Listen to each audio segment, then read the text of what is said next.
Halo, selamat pagi warga Jakarta. Jumpa lagi bersama saya Ilham. Pada video kali ini gue akan membahas tentang kondotel ya. Dengan semakin banyaknya maraknya dibangun kondotel ya, khususnya di kota-kota yang memang ada tempat wisata ya, seperti di Puncak, Ciloto, seperti di Bali, atau di kota-kota yang memang ada destinasi wisata, itu banyak sekali dibangun kondotel. Selain itu kondotel dinilai mempunyai nilai investasi, maka banyak orang yang tertarik untuk membeli kondotel. Tapi sebelum kita membeli kondotel ya, kita harus pahami dulu nih, ada beberapa hal yang akan gue bahas di sini. Ya, yang pertama kita harus tahu dulu apa itu kondotel. Yang kedua, bagaimana regulasi kita mengatur tentang kondotel. Dan yang ketiga, apa yang harus kita lakukan ya dalam penataan keberadaan konsep kondotel ini sendiri. Kita saksikan saja di video kali ini.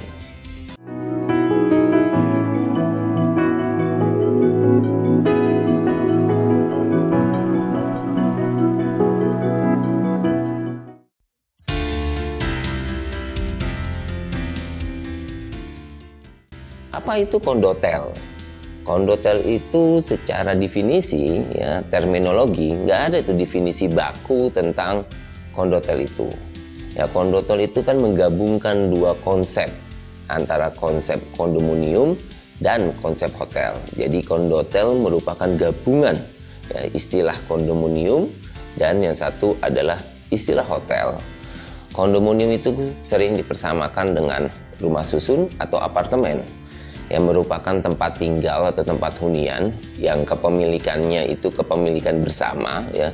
Jadi ada kepemilikan perseorangannya terhadap satuan rumah susunnya, dan ada kepemilikan bersama terhadap benda bersama, bagian bersama, dan tanah bersamanya.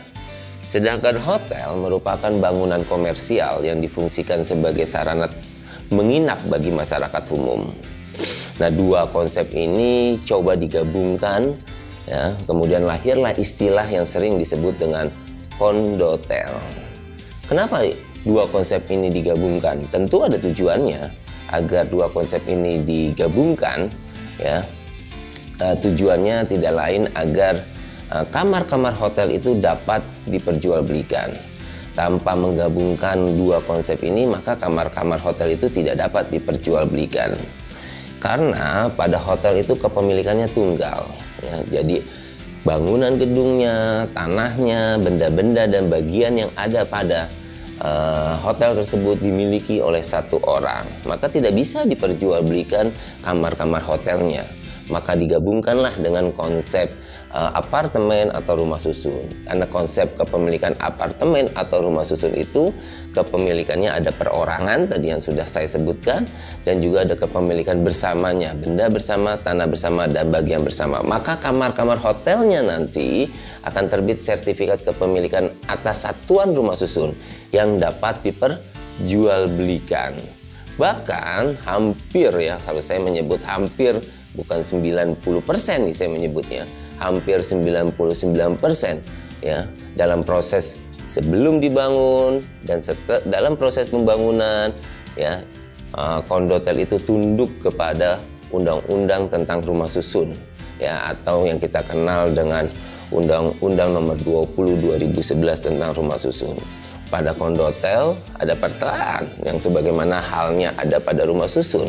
Ada kondotel, ada akta pemisahan nanti agar dapat diperjualbelikan dengan akta jual beli. Pada kondotel pun bukti kepemilikannya adalah SHM Sarusun. Bahkan rencana fungsi dan pemanfaatan kondotel pun tercantum ya, seperti tempat hunian ataupun fungsi campuran. Artinya kalau saya melihat di sini ya, bukan hotel yang menggunakan konsep kondominium, makanya titik tekannya kalau saya lihat, tetapi adalah kondominium atau apartemen yang difungsikan menjadi hotel.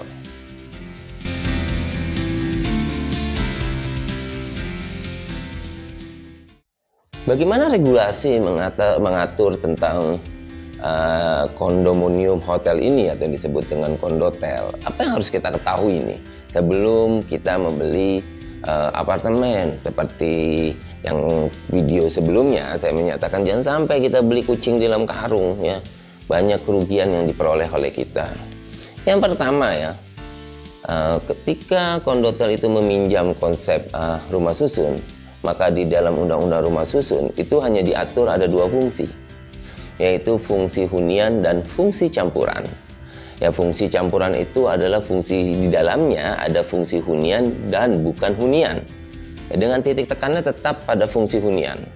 Contohnya di dalam apartemen atau rumah susun ada perniagaan di bawahnya, kios-kios, atau digabung dengan adanya mall di dalamnya, atau digabung dengan adanya perkantoran. Tetapi tetap fungsinya adalah fungsi hunian. Ya, dengan adanya beberapa fungsi lainnya maka disebut dengan fungsi campuran. Jadi ya di dalam pasal 50 khususnya dicantumkan ya di dalam Undang-Undang Nomor 20 bahwa fungsi rumah susun itu hanya hunian dan campuran. Tetapi karena kondotel mau difungsikan sebagai kondotel, maka ya tidak ada itu fungsi hunian di dalam kondotel, dan tidak ada pula fungsi campuran adanya hunian dan bukan hunian itu di dalam kondotel. Artinya terjadi perbedaan antara perizinan rencana fungsi pemanfaatan dengan pemanfaatan nyatanya ya. Artinya tidak terjadi kesesuaian di sini. Kalau saya menyebutnya penyelundupan hukum ya. Artinya kalau saya agak kasar saya menyebutnya penyelundupan hukum, yaitu apa yang direncanakan di dalam fungsi dan pemanfaatan akan berbeda dengan apa yang dimanfaatkan sebenarnya. Ya, karena Undang-Undang Nomor 20 tidak mengatur di luar fungsi daripada fungsi non hunian itu, fungsi campuran dan fungsi hunian tersebut. Tidak ada fungsi non hunian untuk Undang-Undang Rumah Susun. Itu permasalahan yang pertama. Yang kedua adalah dalam hal nanti pembentukan P3SRS-nya. Ya, karena dia tidak difungsikan sebagai fungsi hunian ataupun fungsi campuran, maka praktis tidak ada yang bertempat tinggal di kondotel. Karena kondotel ini kan nanti difungsikan sebagai hotel. Ya, hanya tempat untuk menginap bagi masyarakat umum. Ya, tidak ada yang bertempat tinggal di sana. Sedangkan untuk membentuk P3SRS di Permen 14 ya dinyatakan di situ ya, dia harus bertempat tinggal di sana. Jadi pengurus P3SRS yang akan mengelola ya, karena dia kan sebagian besar menggunakan konsep daripada apartemen ataupun dari konsep rumah susun, maka ada P3SRS. Ya, P3SRS ini nanti akan mengurus kepentingan para pemilik dan penghuni di sana ketika mau membentuk ya, untuk mengurus kepentingan para pemiliknya. Ya, maka ya akan kesulitan untuk membentuknya karena tidak ada yang bertempat tinggal di sana. Itu yang kedua. Yang ketiga ya, pengelolaannya, karena nanti kondotel itu akan dikelola dengan manajemen perhotelan ya, sedangkan ya pada rumah susun ya, atau apartemen itu pengelolaannya itu dilakukan ya oleh P3SRS dengan menunjuk atau membentuk pengelola ya. Jadi tidak dilakukan oleh manajemen pengelolaan yang dibentuk oleh pelaku pembangunan, tidak ya, tapi dibentuk oleh para pemilik yang membentuk P3SRS. Kemudian para pemilik ini setelah membentuk P3SRS ya lah yang dapat membentuk atau menunjuk pengelola. Jadi hubungan keperdataannya nanti antara pengelola dengan P3SRS untuk mengelola apartemen tersebut. Ya, ini pun akan menjadi permasalahan. Karena ketika nanti kita membeli kondotel, di awalnya kita akan membuat suatu perjanjian pengelolaan, menyerahkan seluruh perjanjian pengelolaan itu kepada pengelola, ya, pengelola hotel tersebut. Maka nanti ketika telah terbentuk P3SRS, ya dalam pembentukannya juga sulit. Ya, ketika terbentuk P3SRS, dia tidak bisa mengelola karena ada perjanjiannya, akan timbul permasalahan. Walaupun sebenarnya secara hukum itu adalah kewajiban daripada P3SRS. Yang terakhir di sini ya permasalahannya nih ya, saya hanya ambil 4 hal yang mencolok saja. Nanti keterbangunan kembali. Ya, keterbangunan kembali karena ia menggunakan rezim daripada aturan apartemen atau hotel ya, karena dia menggunakan itu ya, keterbangunannya itu, maka proses keterbangunan kembalinya pun akan mengikuti apa yang diatur di dalam Undang-Undang Nomor 20. Nah, keterbangunan tersebut harus mendapatkan izin dari para pemilik. ya siapa yang melakukan keterbangunan kembali? Itu adalah P3SRS sekali lagi. Nah, maka akan timbul permasalahan lagi nanti ketika mau proses keterbangunan kembali. Kalau iya dikatakan tidak perlu ada P3S, dia memiliki SHM Sarusun. Ya, SHM Sarusun adalah bukti kepemilikan yang terbit dari konsep Undang-Undang Nomor 20 2011. Artinya dia rumah susun. Tapi fungsinya adalah fungsi hotel yang akhirnya menimbulkan satu permasalahan yang tentu ya memiliki dampak ya yang dirugikan bagi para konsumen itu sendiri.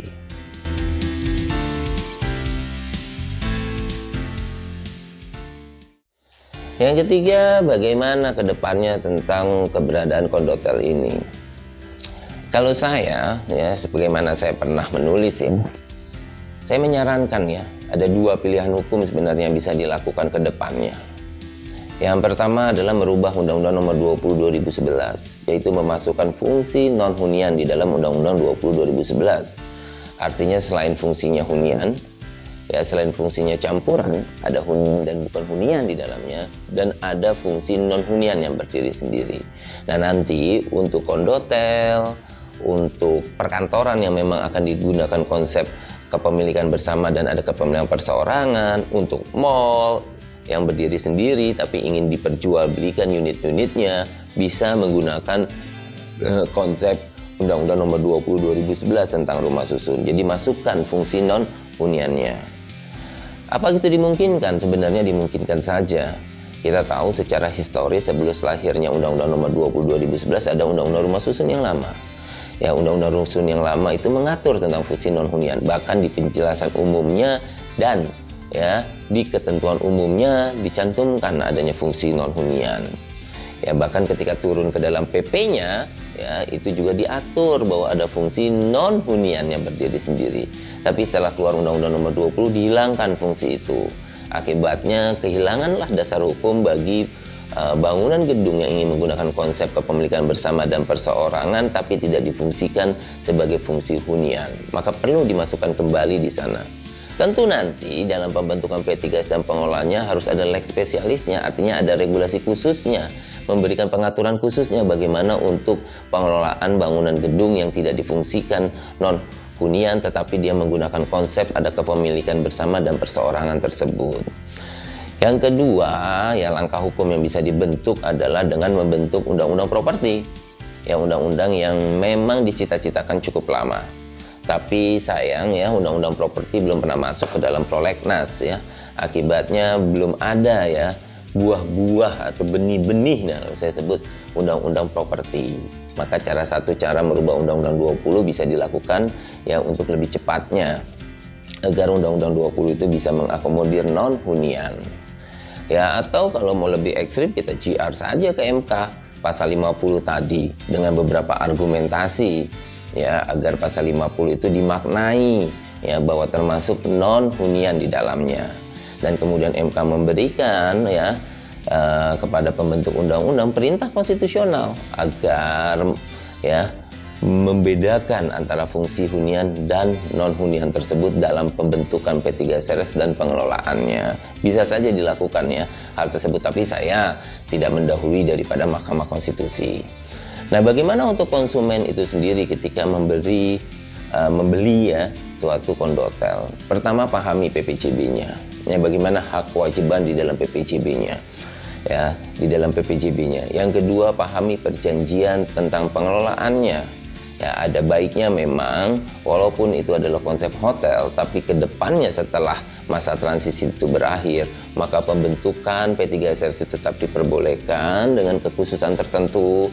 Dan yang kedua, bahwa nanti penunjukan badan pengelolanya atau pengelolanya lebih tepatnya itu dilakukan oleh para pemilik. Karena memang mereka lah yang seyogyanya memiliki daripada apartemen itu yang kemudian difungsikan sebagai hotel. Itu aja dari saya. Ya, selamat pagi warga Jakarta, salam sehat, sampai ketemu pada video-video berikutnya. Kalau memang ada yang ingin diusulkan untuk dibahas, tulis saja di kolom komentar apa yang menjadi topik-topik yang menarik untuk kita bahas sepanjang temanya masih sama, yaitu tentang properti, tentang apartemen, tentang rumah susun, atau juga tentang rumah tapak atau rumah landed.